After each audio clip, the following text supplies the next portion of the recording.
Pessoal, então, boa tarde a todos, sejam bem-vindos aí à nossa aula. Obrigado por vocês terem comparecido na aula de hoje.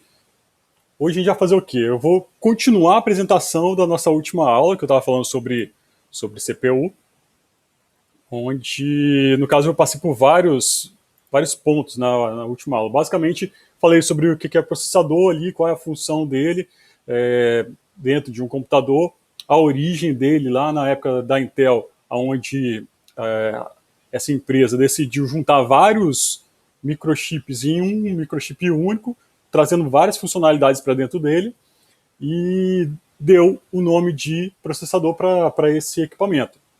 Tá? Várias outras empresas que também tinham a capacidade de produzir microchips passaram a seguir essa mesma estratégia da Intel de ir sempre cada vez mais agregando novas funcionalidades em um microchip único, e a partir disso a computação pessoal acabou se desenvolvendo bastante com a evolução desse componente. Tá? Então eu falei para vocês também aqui da evolução dos processadores, principalmente da Intel e da AMD, que são as duas principais produtoras de CPU para desktop, e as linhas principais dele, Core i, né, da Intel. Mas aí é lógico, existem outros processadores que é importante vocês conhecerem os nomes. Por exemplo, Pentium é da Intel, Xeon, né, o Xeon aqui, Atom, né, Core Duo, Celeron, são nomes que, quando vocês ouvirem falar esse nome, vocês têm que saber que é da Intel.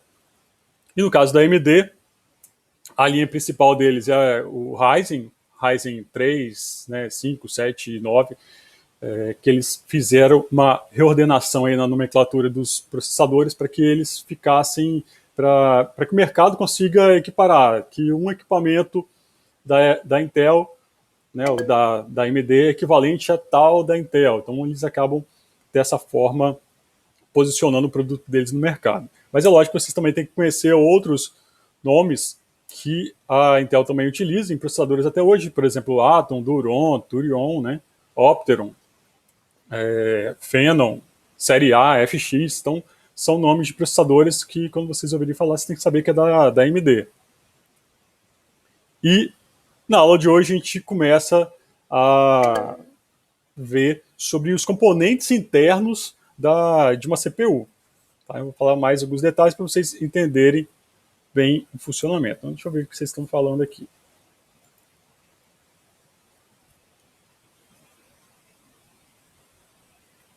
Tá travando muito aí, gente?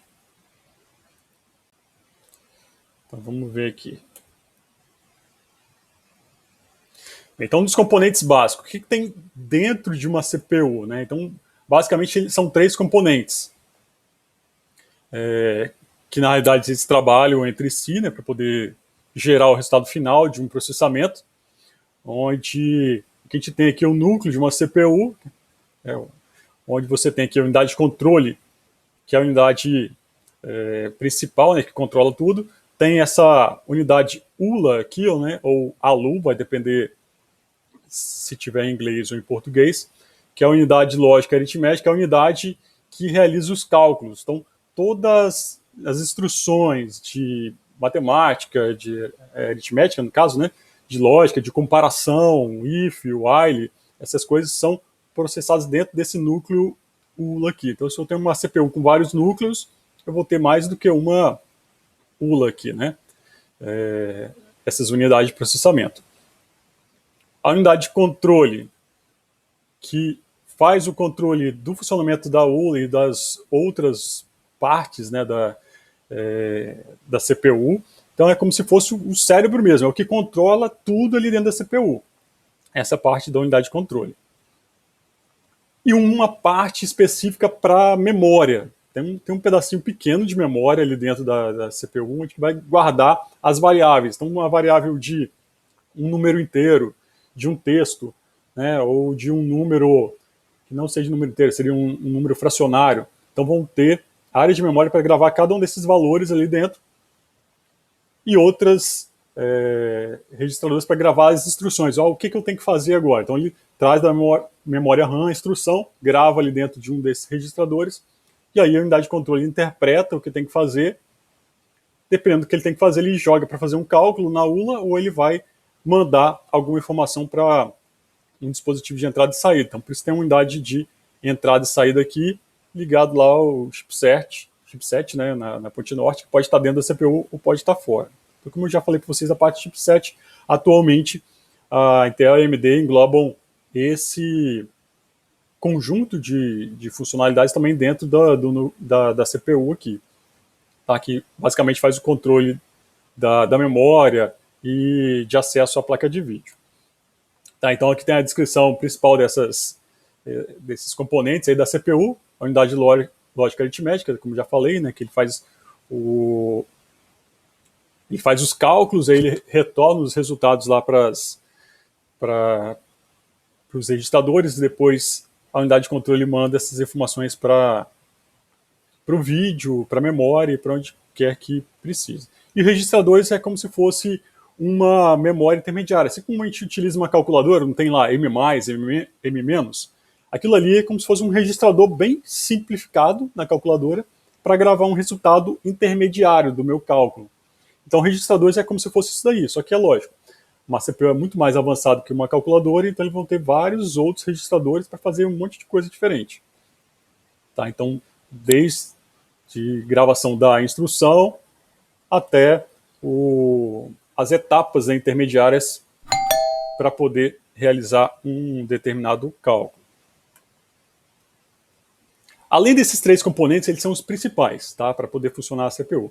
Além deles, atualmente existe um tal de memória cache. Não sei se vocês já ouviram falar, mas eu vou passar isso para que vocês entendam que ele é importante para a CPU ficar mais rápida.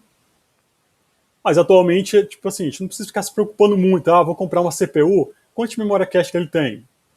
Não, isso aqui fica mais para nós, como da área de informática, ter esse conhecimento de qual funcionalidade que essa memória tem para uma CPU, ok? Então a memória cache, na realidade, é como se fosse uma memória intermediária. Você tem a CPU e tem a memória RAM. A CPU evoluiu muito mais a velocidade dele do que a memória RAM. Aí o que aconteceu? Se eu tenho uma memória RAM que está lenta, quando a CPU pede alguma coisa, demora tanto tempo para chegar a informação que a CPU fica parada. Então ele fica praticamente a 0%, sem fazer nada, esperando aquele valor que está na memória RAM chegar até a CPU. Aí depois disso a CPU continua a trabalhar. Para evitar essa diferença de velocidade, o que foi sendo acrescentado com o tempo? Foi acrescentado uma memória pequena, só que bem rápida, que sempre que a CPU precisa de alguma coisa na memória RAM, ao invés de ele trazer só aquele byte que a CPU pediu, ele já traz um monte, traz tipo 2 kilobytes, 1 megabyte e traz para dentro da própria CPU. Então, a memória cache é uma memória de alta velocidade para poder a CPU conseguir ter acesso rápido, né, a esses dados. E normalmente, quer dizer, com o tempo foram surgindo vários níveis de memória cache. Antes eu tinha uma cache de nível 1, depois nível 2, atualmente tem até 3 níveis de memória. Que aí vai de uma memória L1, que ele é mais rápida, só que é menor, né, porque ele acaba ficando mais caro, até uma cache L3, que é L de level, né, nível 3, onde ela é mais rápida que a memória RAM, lógico, mas a quantidade de informação que ele consegue armazenar é bem menor do que a memória RAM, tipo 5 megabytes, 10, 12, então não é tão grande. Mas ele é rápido o suficiente em vários níveis para que a CPU consiga, tipo, em 99% das vezes, conseguir achar a informação dentro desses níveis de cache, e só em último caso mesmo é que ele busca lá na memória RAM. Então, nesse caso aqui, qual que é a estratégia? Ao invés de buscar apenas 1 byte por vez da memória RAM, que ficaria muito lento, ele busca esse byte e mais um monte de coisa a mais que está próximo ali daquele byte. Então ele vai pegando blocos da memória RAM, trazendo para as memórias cache, que da próxima vez que eu for pedir, a CPU provavelmente vai precisar do byte que está logo abaixo. O seguinte, em algum tempo ele vai ficar repetindo aqueles mesmos conjuntos de bytes que são as instruções do programa.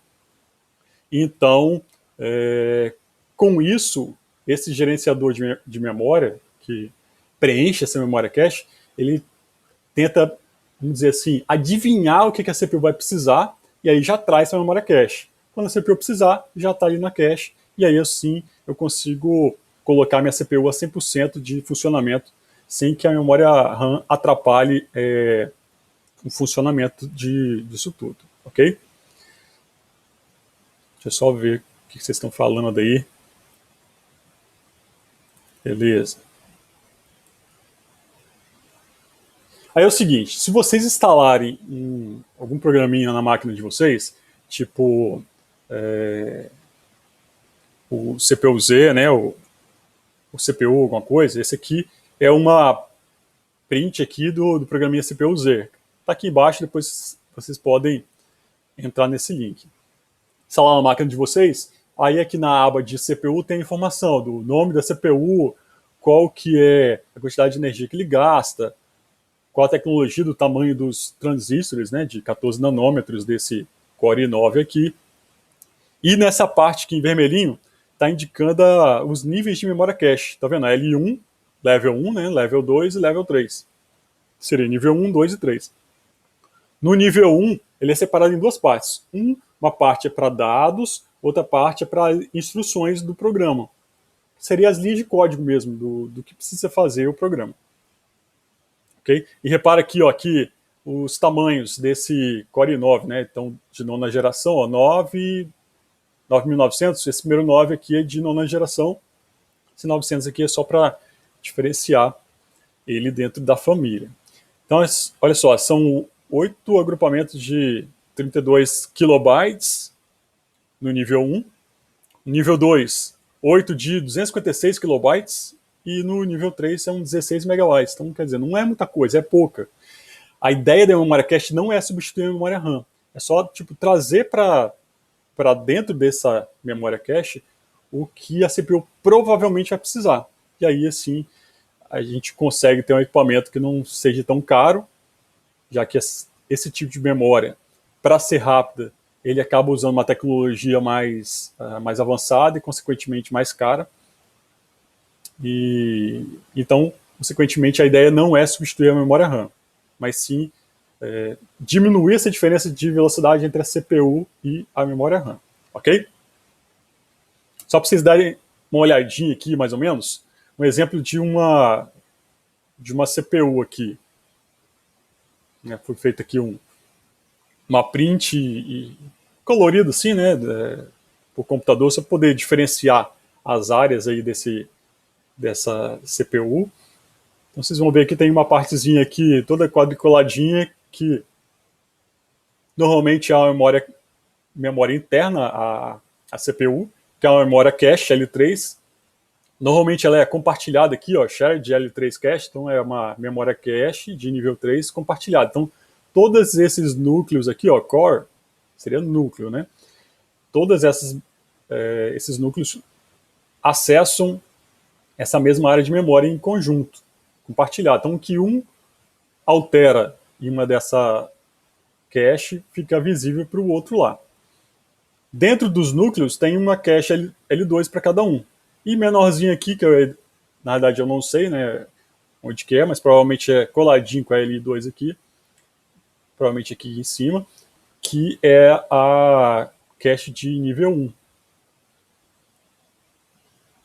Tá, então é só para mostrar para vocês que eles ficam, tipo assim, ó, tem um núcleo, a memória cache e o controlador de memória, tá vendo? Então é tudo interligado, ó, L1, L2, L3 e o controlador de memória, que aqui ele fica ligado via barramento, né, os barramentos metálicos, as trilhas, né, por onde passam os bits, até a memória RAM. E tem outros aqui, outra parte aqui, System Agent Memory Controller também, que é controlador de memória e tem acesso a I/O aqui, né, dispositivo de entrada e saída. Aí faltou mostrar também que nesse caso dessa CPU tem uma partezinha aqui específica que é uma GPU, é um processador de gráficos aqui, né? Então é o seguinte, uma forma de acelerar o funcionamento da CPU é incluir a memória cache. Por quê? Porque a CPU está muito mais rápida do que a memória RAM, então você tem esse novo tipo de memória rápida para poder tentar trazer para dentro dela a informação que a CPU provavelmente vai precisar. Outra forma de aumentar o poder de processamento de um equipamento, ela tipo assim, já está chegando nos limites do tamanho aí dos transistores. Eles estão tão pequenos que está complicado diminuir o tamanho desses componentes. Tá? Atualmente, a AMD está com uma tecnologia de 7 nanômetros, né? Então, acho que é 10 elevado a menos 9, né? Por metro. Então, é uma quantidade ínfima, né? Para cada transistor. E a própria Intel ainda não conseguiu criar transistores a 7 nanômetros. Eles estavam prevendo lançar para o ano que vem. Esses dias eles já anunciaram que provavelmente só acho que 2022 que eles vão conseguir realmente ter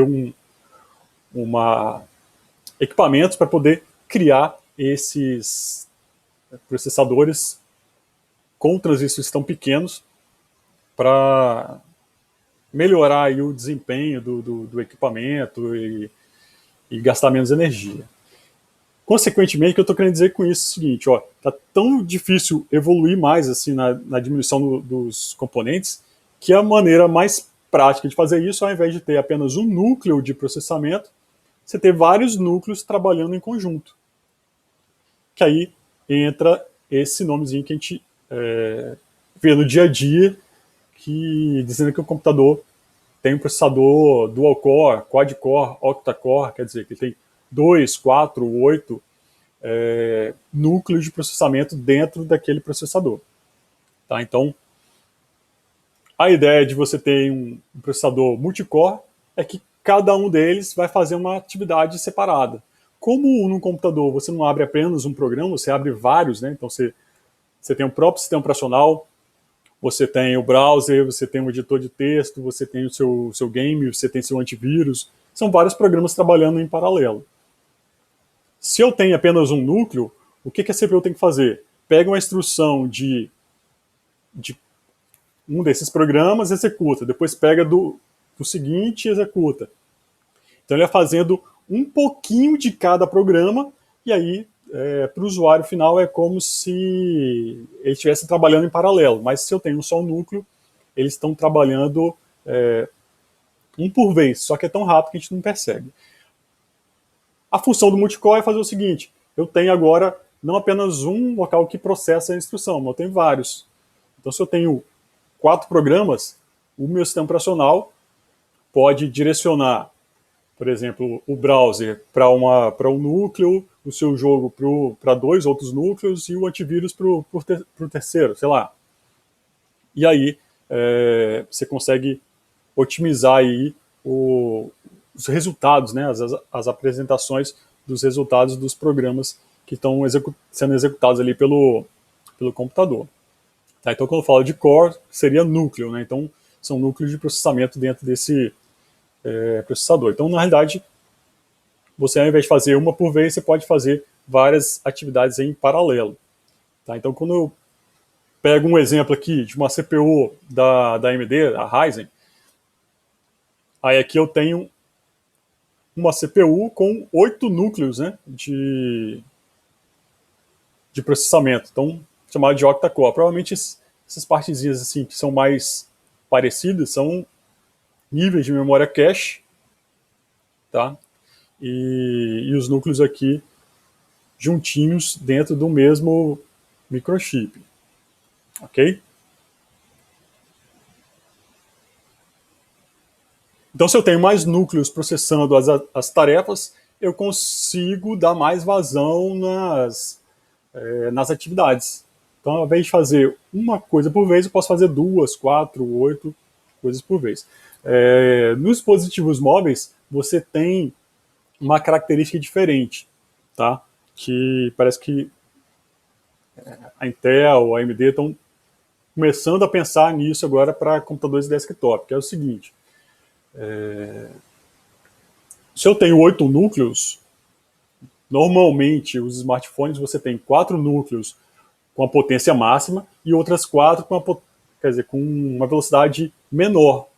Então são núcleos, não com a mesma velocidade, mas tipo, tantos para ter maior desempenho e outros para poder você conseguir economizar na bateria, já que ele tem um processamento um pouco mais lento, ele acaba, né, sendo um núcleo que gasta menos energia, tá? Então você acaba tendo núcleos aí com níveis diferentes de processamento, mas simplesmente por questão de momentos que você precisa utilizar esses núcleos. Vou voltar aqui. Tá, se você falou que você tem 4 núcleos, né, no smartphone, geralmente você é octa-core, 4 trabalhando com uma velocidade maior e 4 núcleos com uma velocidade mais reduzida, tá?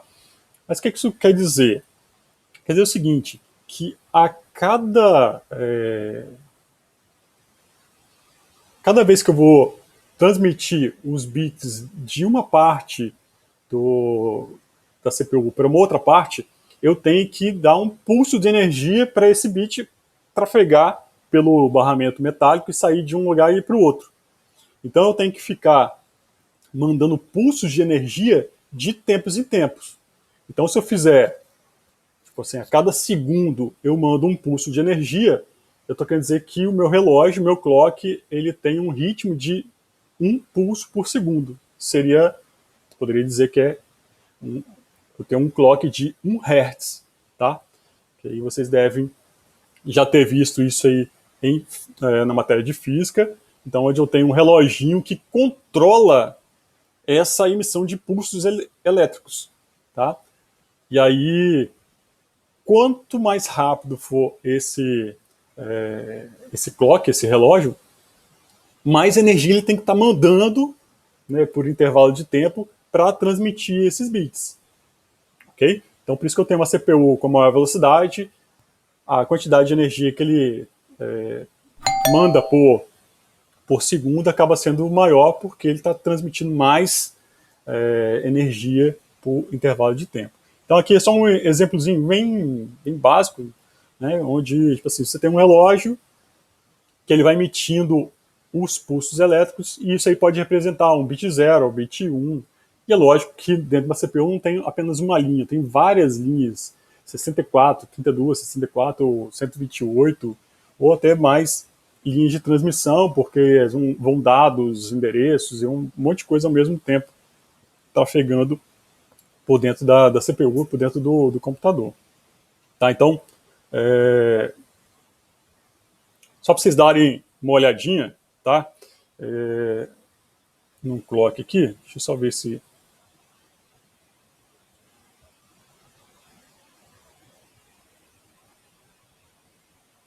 Pessoal, vocês estavam conseguindo me ver ou estava ruim? Como é que é?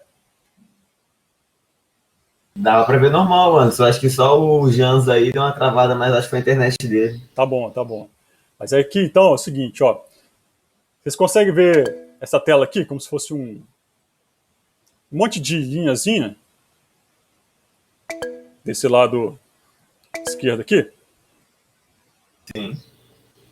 Deixa eu aproximar ele aqui. Eu vou descer aqui e vou aproximar. Aqui é como se fosse a parte interna de uma CPU. Na realidade, essa aqui é um modelo real de uma CPU ARM, tá? Mas isso aí acaba sendo meio que irrelevante para vocês, mas só para poder dizer, né? Assim, aqui nesses cantinhos aqui é como se fossem os contatos elétricos, né? Você tem um núcleo e você tem aqueles fiozinhos elétricos soldados naquele die, né? Naquela pecinha onde fica que forma a CPU e leva até os pininhos embaixo da CPU. Então aqui é como se fossem os contatos com a solda. Aí aqui vão ter alguns componentes elétricos para poder fazer alguma conversão. E embaixo aqui seriam os vários transistores, né? Deixa eu descer mais um pouquinho aqui. Aqui não precisa se preocupar o que é cada uma das coisas, mas é só para poder a gente visualizar. Deixa eu afastar um pouco mais. Aí aqui embaixo, se vocês perceberem, tem algumas áreas aqui, ó, que são muito parecidas, né, entre elas aqui. Meio amarelinho, vermelhinho, como se fosse uma memória cache. Tá? Então você tem um bloco grande aqui onde gravam os bits com instruções, dados que a CPU vai trabalhar. Mais para cima vão ter outras áreas aqui, parece também que são repetidos, né? Então provavelmente alguma outra memória cache e outras partes aqui de processamento. Aí aqui eu dar um play aqui, vocês vão ver que vão ficar piscando esses pontinhos aqui, ó. Isso é o clock, né? Então, se você pegar aqui, uma dessas perninhas vai sempre seguir a mesma velocidade de ligar e desligar. Então, como se eu tivesse um relógio interno ali na CPU que controla exatamente essa velocidade de transmissão de pulsos elétricos, né? Através desses pulsos elétricos, os bits trafegam através dessas trilhazinhas aqui, ativando ou desativando os transistores. Então o que eu tenho aqui é um clock. Se eu colocar um clock mais rápido aqui, né? Então clicar aqui em Fast. Aí agora vai ficar bem mais rápido. Então, quer dizer, eu tenho um clock mais rápido aqui. E aí, com isso, eu consigo transmitir mais bits por segundo. E aí eu consigo fazer mais tarefas por intervalo de tempo e eu acabo tendo uma sensação de que o computador ele acaba sendo mais rápido. Tá? Então, só para vocês perceberem que, na realidade, a CPU é como se fosse, vamos dizer assim, um engenho, né? Então, de acordo com o sinal que entra por uma perninha lá da CPU, ele vai ativando uma partezinha ali, gravando os bits, e como se fosse um engenho, ele vai girando e vai seguindo os cálculos, né? E aí é lógico, o resultado acabaria saindo por alguma outra perninha, indicando o seguinte, ó, manda essa sequência de bits aqui para poder mostrar na tela. Aí é lógico, a placa de vídeo vai interpretar o que é aquela sequência de bits e aí vai desenhar na tela para a gente o resultado final. Tá? Só para vocês terem uma ideia, deixa eu fechar aqui. Aqui, para vocês terem uma visão geral de uma CPU funcionando e a importância aqui do clock. Quanto mais rápido o clock, mais rápido a CPU realiza as tarefas.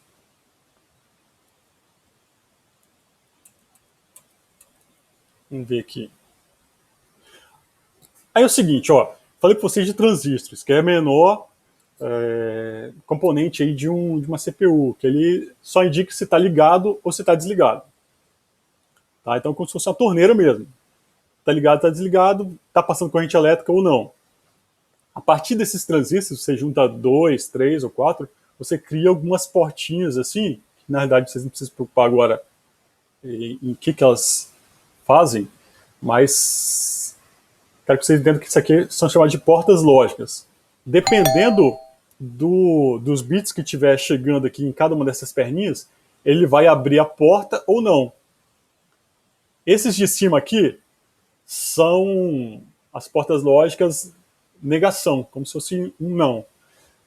Dizendo o seguinte, ó, não está chegando nada na entrada, então ele ativa aqui na saída, por isso que a luzinha está acesa.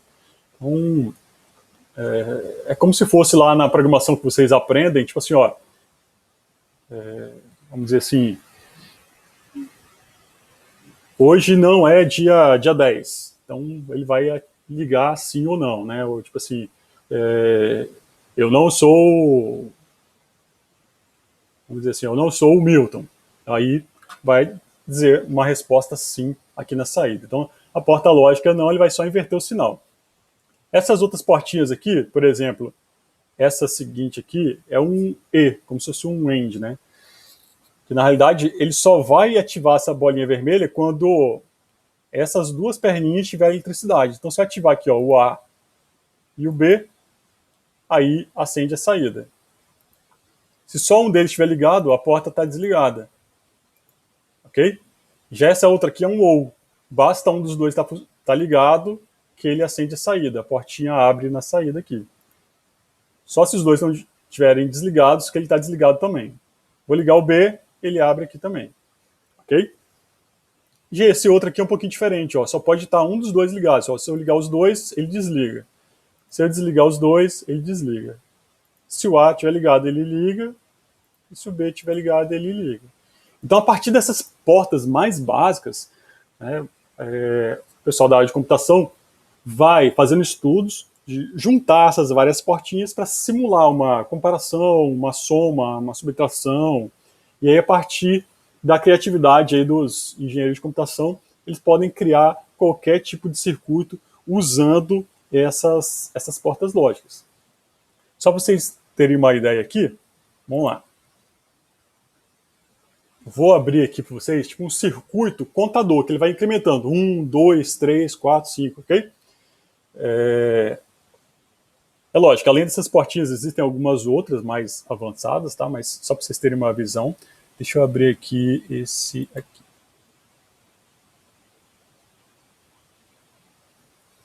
Nesse daqui, eu tenho alguns componentes aqui a mais, esses que estão com JQ aqui, que é um flip-flop, então na realidade ele é um pouco mais avançado. E aí ele vai fazer uma contagem, 0, 1, 2, 3. Então da forma que eles estão interligados aqui, eles vão funcionar como se fosse um contador que vai de 0 até 15, né? Então quando chegar no 10, ele vai para o A, B, C, D até o F. Ok? E aqui é como se fosse um desenho de um microchip. Estão vendo aqui, ó, D, B, C, A, B, que são as entradas, né? A, B, C, D, E, F. Isso aqui é um microchip, mas se a gente abrir ele para dar uma olhadinha, deixa eu abrir aqui, ó, Set Segment Display Driver. É como se fosse aqui uma sequência de um monte daquelas portinhas que eu mostrei, tá vendo? Bem grande. Então alguém projetou aquele microchip dizendo o seguinte, ó, vão ter 4 entradas, vão ter 4 portinhas, 4 conexões aqui na entrada, e 1, 2, 3, 4, 5, 6, 7 para saída. Esses 7 para saída vão ligar os LEDs daquele de numeração mesmo, 0, 1, 2, 3. Então alguém criou um microchip que a partir dessas 4 entradas ele ativa aqueles pininhos vermelhos aqui, ó, do LED de numeração. Nessa parte de baixo aqui, só para vocês verem, é como se fosse o clock, essa ondinha. Essa ondinha aí é um clock. Ele está desligado. Então vou aqui simular um pulso habilitado. Ao habilitar o pulso, ele vai começar a piscar. Ó. Tá vendo que ele está piscando? Então, na realidade, já tem um fornecimento de energia, mas do jeito que foi implementado, ele está desligado aqui, está zerado. Então, quando eu clicar aqui, como se eu desse um boot, liguei, aí esse circuito vai começar a funcionar, fazendo uma sequência aqui. Então, repara, internamente na CPU, é esse monte de componentes. Então, do transistor, eles criam as portas lógicas, das portas lógicas, eles vão criando os microchips, até ter uma funcionalidade específica. Nesse caso aqui, foi criado um contador. E repara, o meu clock está num ritmo de velocidade, tantas vezes por segundo. Vamos dar uma olhadinha aqui, ó. A frequência dele está 2 Hz, quer dizer, 2 pulsos por segundo. Agora, se eu dobrar isso daqui, agora vai ser 4 Hz. Então, agora, repara, eu tenho o mesmo circuito, só que ele está trabalhando uma frequência maior, e é lógico, os resultados vão ser mais rápidos aqui. Então, vamos olhar aqui. Vamos subir agora para 16, né, 4 vezes mais rápido.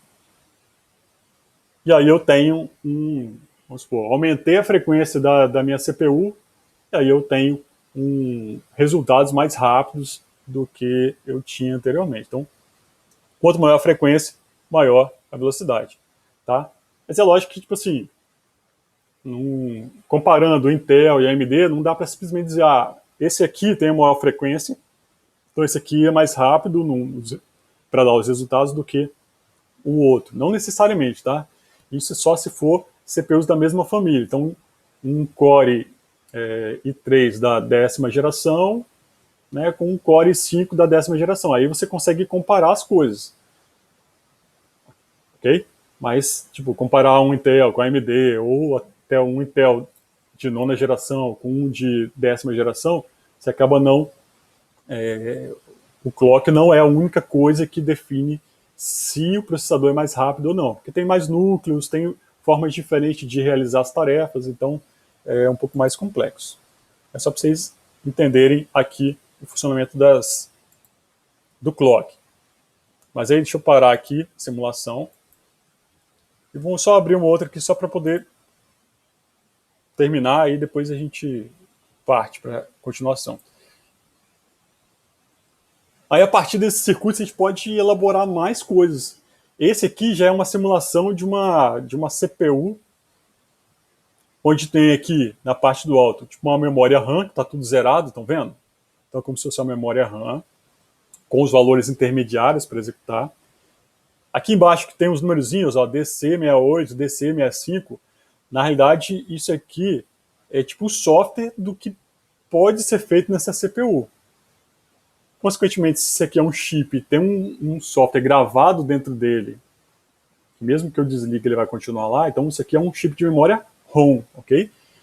Ele tem um firmware, né, que está gravado dentro dele com as tarefas. Ele está desligado, eu vou fazer o quê? Eu vou vir aqui, ligar a máquina, e aí vocês vão ver que ele vai começar a lançar pulsos, buscando os valores que estão aqui na memória RAM, executando e gravando na memória RAM os resultados. E aqui tem tipo uns numerozinhos mostrando como se fossem as saídas, né? Que MUX, DMUX, na verdade seriam tipo parte que faz o processamento e apresenta os resultados no final. Mas é lógico que eu posso aqui acelerar o clock dessa minha máquina e dobrar esse clock, né? Vamos botar aqui 4 vezes mais rápido.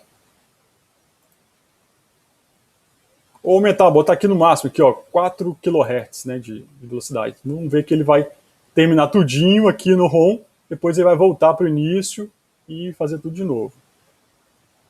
Então, quanto maior é o clock, mais instruções por segundo a CPU pode processar.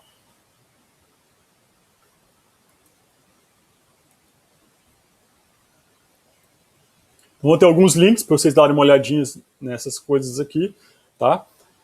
Nessa parte aí do simulador ali de portas lógicas, lá com o pessoal do superior eu falo sobre isso, vocês fazem algumas coisas, mas para quem está no superior, ok?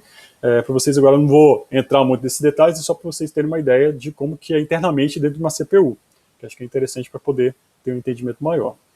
Tá? Então, quando eu falo de velocidade, então eu sempre vou falar algum valor com a unidade medida Hertz, né? Então, megahertz, gigahertz é as unidades de medida que a gente trabalha atualmente. Então, por exemplo, aqui de um Intel Core i5, que tem aqui 2.70 GHz. Tá? Mas é lógico que isso aqui é de referência para poder comparar com outro processador da mesma família de processadores. Tudo bem? Só um detalhe também, que os processadores tipo Intel, AMD, para desktop, eles trabalham, tipo assim, eles trabalham com essa velocidade máxima, tipo assim, quando ele está precisando de executar várias coisas, ele sobe a velocidade dele para o máximo, para poder fazer mais rápido, e quando, tipo assim, tem poucas tarefas, ele vai e diminui o clock para poder gastar menos energia, o processador esquentar menos, e até um dos pontos, né, que às vezes a gente tem um computador que às vezes está lento porque ele está, às vezes, aquecendo muito para ele não exceder a quantidade de graus Celsius que ele pode atingir. Então, geralmente é tipo 100 graus o máximo, né? 100, 110, dependendo do processador. Chegou a 90 graus Celsius, ele começa a diminuir a frequência para poder tipo, ter menos energia trafegando por dentro da CPU e, consequentemente, ele conseguir resfriar. Então, às vezes, você tem processadores que, para evitar que ele queime, ele diminui o clock dele para poder, consequentemente, diminuir a temperatura da CPU como um todo, tá? Mas a gente pode fazer o processo contrário. Dependendo do computador, se você tem um bom resfriamento, você pode ir lá no setup e fazer algumas configurações e subir um pouquinho mais essa velocidade da CPU. Então, dependendo da CPU, ele às vezes é bloqueado. Já dependendo da CPU, ele pode ser desbloqueado. Você chegar lá e conseguir, mesmo que esteja indicando ali que ele é tipo 2.7 GHz, você poderia subir ele para 2.75, 2.80, para ele trabalhar um pouquinho mais rápido. Lógico que isso aqui vocês só vão usar mesmo, gente, só se... Acho que é mais como curiosidade mesmo, tá? Mas não... Talvez vocês não precisem de ficar fazendo essas coisas. É só saber que existe overclock, que quer dizer o seguinte, ó, ele trabalha num limite padrão definido por fábrica, o clock dele é tal.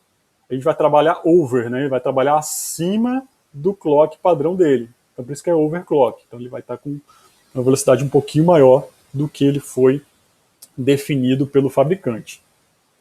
Então a gente pode fazer isso com CPU, com placa de vídeo, com memória, né? Para poder extrair um pouquinho mais de velocidades, né? De FPS aí nos jogos, né? Mas isso aí é só como curiosidade para vocês, então não precisa ficar mexendo nisso daí não. Mas um detalhe aqui, poder caminhar aqui para o final, é que as CPUs ficaram muito mais rápidas do que os demais componentes. Até porque tem muito mais componentes numa peça pequena, então a comunicação entre esses componentes acaba sendo bem rápido, porque a distância entre eles é pequena, então ele consegue ser bem rápido, né? E aí chegou um certo ponto que você teve que, tipo assim, isolar. A CPU fica na velocidade e os demais vão ficar numa velocidade compatível, né? Só que tipo um múltiplo de menor de velocidade. Então, por exemplo, aqui, pegando aquela print do CPU-Z, você vê aqui um Core i9 de nona geração, a velocidade dessa CPU é 5 GHz, que é 5.000 MHz aqui, né? São múltiplos de 1.000. E repara aqui, ó, buzz speed, quer dizer, velocidade do barramento de conexão. Barramento com as trilhas elétricas, né? Interligando os componentes. É 100 MHz, gente. Então, quer dizer, de 100 para 5.000, está querendo dizer que a CPU é 50 vezes, tanto é que está aqui, ó, X50, 50 vezes mais rápida do que o barramento da placa-mãe, que interliga, né, a placa-mãe, a placa de vídeo, quer dizer, a CPU, a placa de vídeo, a CPU, a memória RAM. Tá? Então, atualmente, né, você tem CPUs muito mais rápidas e os outros componentes vão ser sempre com velocidade múltiplas, né, desse barramento. Então, você tem um barramento a 100 MHz, você vai ter, por exemplo, uma memória lá de, sei lá, 2 vezes, 10 vezes mais rápido do que esse barramento. E aí a CPU 50, 20, 30 vezes maior. Então, eles têm que estar sempre num múltiplo, né? Nem que seja 1,5 ou 2, 2,5, para que em um certo momento os dois, tipo assim, mandem sinal ao mesmo tempo. Então, como se fosse duas lâmpadas piscando, né? Uma está piscando 2 vezes mais rápido, ou 10 vezes mais rápido. De 10 em 10 vezes, as duas vão piscar no mesmo momento. Então essa que é a ideia de você ter múltiplos para que os dois componentes, em algum momento, eles troquem informação sincronizada entre eles.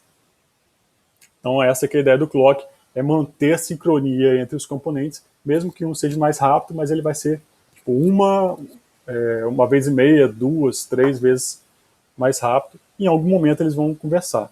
E essa ligação entre esses componentes acaba sendo feita pela ponte, né, pelo chipset, para poder fazer a equiparação dessas velocidades aqui.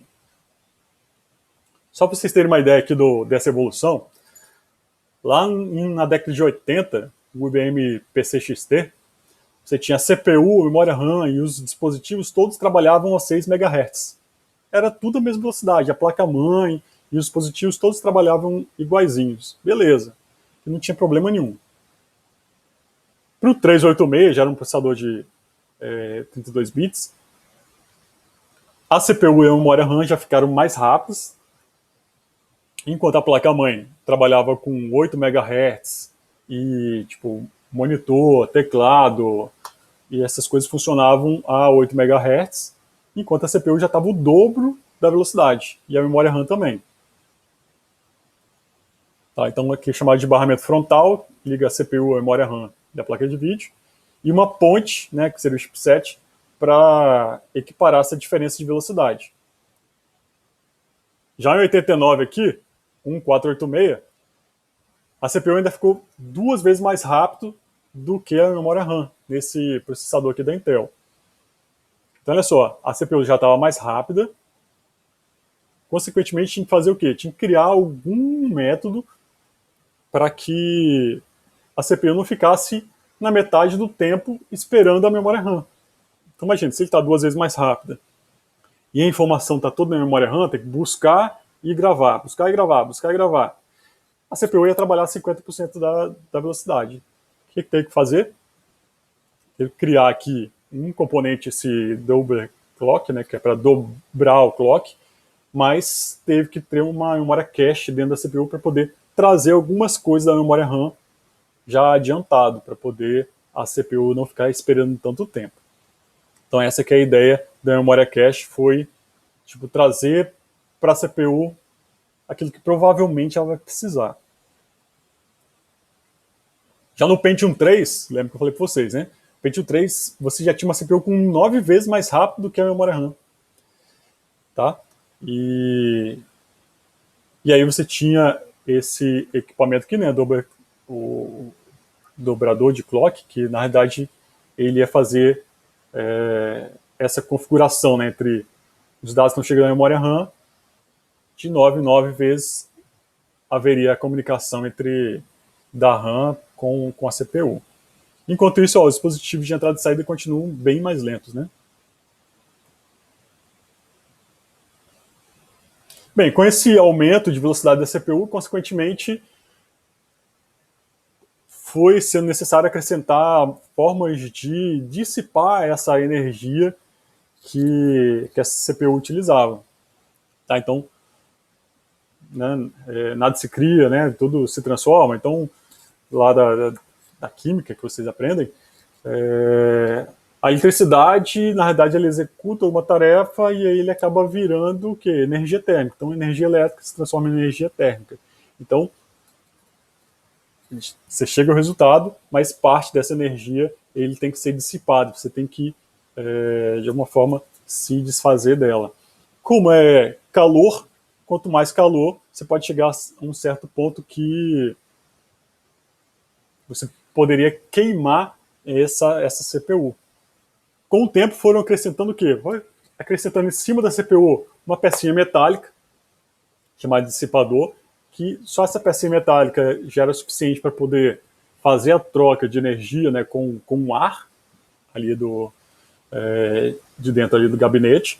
Mas é lógico que com a evolução, o aumento de velocidade, essas CPUs precisaram de forma de dissipação de calor muito mais avançadas. Não só um dissipador passivo, onde é só uma peça metálica que tira o calor, mas também um ventilador para poder ficar soprando em cima dessa peça metálica e, com isso, fazer a transferência de calor do metal para o ar que está passando.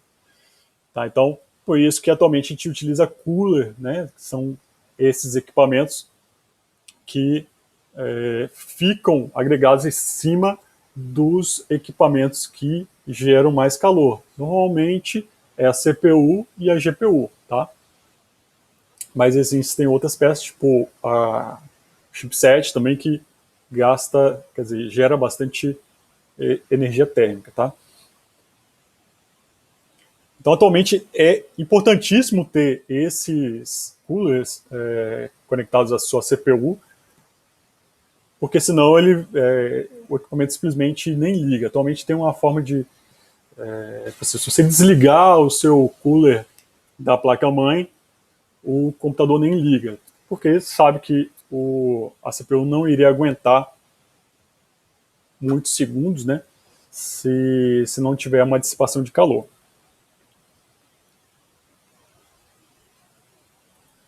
Tá, então, como é que é formado esse cooler aqui? Então, normalmente, ele é formado de uma peça metálica, onde você tem uma base que fica encostada mesmo no chip que eu quero dissipar o calor da CPU ou da GPU. E isso aqui é uma dissipação passiva. Então, na verdade, o calor sai do elemento mais concentrado, vai para o menos concentrado. Então, o que está mais quente vai para o mais frio, né? Então, a energia vai fluindo dessa forma.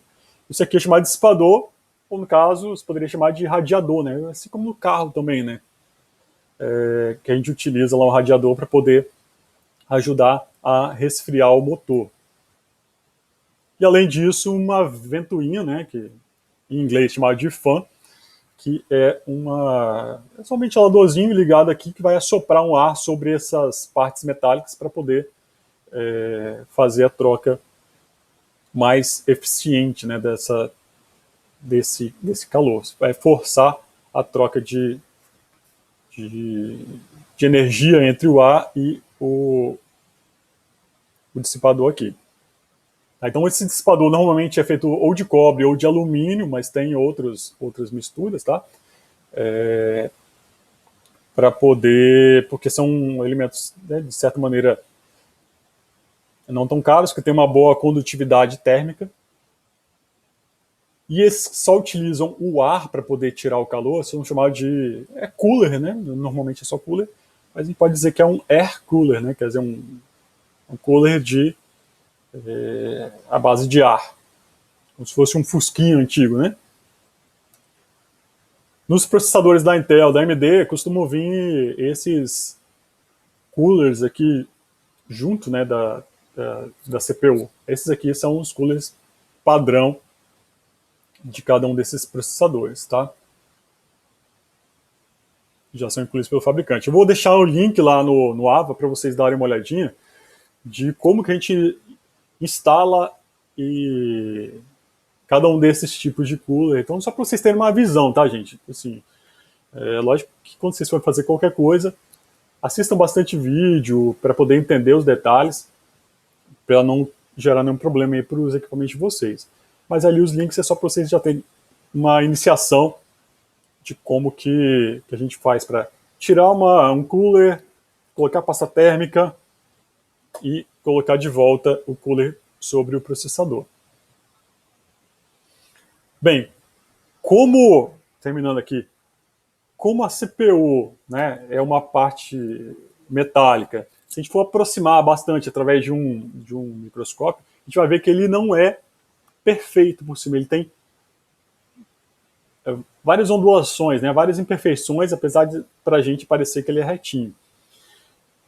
E na base do cooler também, é um metal, você acaba tendo essas imperfeições. Quando você junta um com o outro, fica entre essas imperfeições camadas de ar bem pequenas, mas o ar ele é um isolante térmico, tá? E aí, se você só encostar ferro com ferro ali, vai ficar um pouco de ar entre eles, e aí a transferência de calor da CPU acaba não sendo muito eficiente, né, da CPU para o cooler, e aí você acaba tendo uma CPU esquentando bastante e o cooler acaba não tendo a eficácia que ele deveria ter. Para preencher esse espaço do ar, eles criaram uma pasta que é uma mistura aí de silicone, metal, carbono, materiais que são bons condutores térmicos. E a gente coloca uma camada pequena, né, sobre a CPU para poder encaixar o cooler em cima dele e aí não ter uma camada de ar entre eles. E aí, quanto melhor for essa pasta térmica que você utilizar, melhor vai ser a troca de calor da CPU para o cooler, e aí você acaba tendo uma melhor eficiência do seu processador. É lógico, se o processador esquentar bastante, como eu já falei para vocês, ele acaba diminuindo a velocidade para evitar a queima dele. Tá? Então os processadores atuais estão mais avançados. Antigamente eles queimavam mesmo. Só para já terminar aqui para vocês, existem alguns outros tipos de cooler, tipo, tem cooler que utiliza líquido, que é chamado de water cooler, né? Que na realidade essa pecinha aqui que está escrito Cooler Master, que é só um exemplo, existem várias outras marcas boas também, né? Onde tem uma peça metálica, mas por dentro dele corre um líquido, e aí, lógico, tem uma bomba, né, para poder fazer o líquido circular, e tem aqui um radiador e um ventilador para poder resfriar esse radiador por onde corre por dentro dele o líquido, tá? E o outro aqui que é o mais interessante, que é parecido com esse water cooler, né? Só que ele é passivo, que é chamado de heat pipe cooler, tá? Já vou liberar vocês aí para a próxima aula. Tá, então aqui o water cooler, você tem a parte que tem escrito Cooler Master, a parte de baixo encostado na CPU, essa outra parte que fica presa no gabinete e por dentro dele corre um líquido, tá? Não é água não, tá, gente? É um outro líquido com uma melhor condutividade térmica, tá? Lógico, tem água e outras coisas a mais. Esse heat pipe aqui, gente, o bacana é o seguinte, você tem alguns tubos aqui na base, você tem a base que encosta na CPU, nessa base tem alguns tubos que são ocos mesmo, que leva essa base até o radiador aqui em cima, até o dissipador. Dentro dele ele é oco, mas assim, você tem dentro dele pó de cobre, tem vapor de água, então você tem um composto ali concentrado ali dentro, mas que que faça uma boa condução do calor, tá? Então, enquanto ele aquece numa base aqui, deixa eu mostrar para vocês aqui. Enquanto ele aquece aqui na base da CPU, ele evapora esse pouco de líquido que tem ali dentro, né? E com isso, o calor corre mais rápido por todo o tubo. E ele vai. Ele consegue levar o calor mais rápido do que se fosse só um tubo inteiriço. Se fosse um tubo inteiriço, a transmissão da energia ia ser bem mais lenta. Com esse vapor, ele consegue dissipar mais rápido o calor. Enquanto ele vai resfriando, esse vapor se condensa de novo e vem por algumas capilaridades, ele vem voltando para a base aqui. Então, internamente aqui, como se tivesse alguns líquidos, tem alguns pós aqui, ele fica fazendo tipo um ciclo, né? Desse vapor, ele esquenta, sobe, vai para um ponto, quando ele esfria, ele volta, e ele fica fazendo essa troca de energia por dentro do dissipador ali, tá? Lá nos vídeos, depois eu quero que vocês deem uma olhadinha, que tem aqui sobre a instalação de cooler da AMD e da Intel. Tem aqui um passo a passo, onde vocês têm que colocar uma pasta térmica, espalhar, tá? Cada um fala uma forma diferente de colocar essa pasta térmica, mas normalmente eu prefiro espalhar, né, por toda a superfície aqui da CPU e depois botar uma gotinha, né, no centro aqui, para poder espalhar bem. Depois posiciona o cooler em cima, tem umas travinhas, né, para onde a gente engata esse cooler da AMD de um lado e tem uma travinha maior para prender do outro. E tem uma alavanquinha aqui que você gira para poder garantir que ele não vai soltar pela trepidação. E por último, é lógico que você vai conectar o cabo de energia da ventoinha. Vai ter um localzinho escrito ali fan, né, ou CPU fan, onde vai garantir que a CPU vai ter acesso à ventoinha, saber se ela está funcionando ou não. e no sistema vai poder monitorar melhor o funcionamento dela. Da Intel tem um pouquinho diferente a estrutura, lá no vídeo está bem explicadinho da forma como se coloca o cooler deles, entendeu? Tem as travinhas, você trava e engata ele na placa-mãe, e aí depois só pressiona mesmo essas pecinhas, e aí ele vai prender por baixo mesmo da placa-mãe. E por último, coloca aqui o cabo da ventoinha ligado ali no CPU fan para poder garantir que o fan está funcionando e a CPU conferir realmente qual é a velocidade e gerenciar, né? Aumentar ou diminuir a velocidade desse cooler para poder atender as necessidades da CPU. Ok, gente? Aí aqui, ó, só uma curiosidade para vocês. Quando eles fazem a CPU, eles fazem tipo um discão mesmo de silício, fazem vários núcleozinhos desse, recorta, e aí, lógico, depois eles conferem. Se tiver tudo ok, eles recortam, pegam esses pedacinhos e botam num die aqui, né, numa pecinha, onde eles fazem as conexões elétricas para ligar cada um daqueles pontinhos a uma das perninhas lá do processador. Ok, gente? Então, na semana que vem, eu libero os exercícios que eu deveria ter passado essa semana para vocês, tá? E na semana seguinte, a gente entra na parte de novo lá da memória RAM. Ok, gente? Então, obrigado por vocês terem vindo, obrigado por vocês estarem aqui até agora. Qualquer dúvida podem me perguntar. E se vocês já tiverem a outra aula, fiquem à vontade para poder assistir a aula do outro professor, tá? Um abraço a todos e tchau!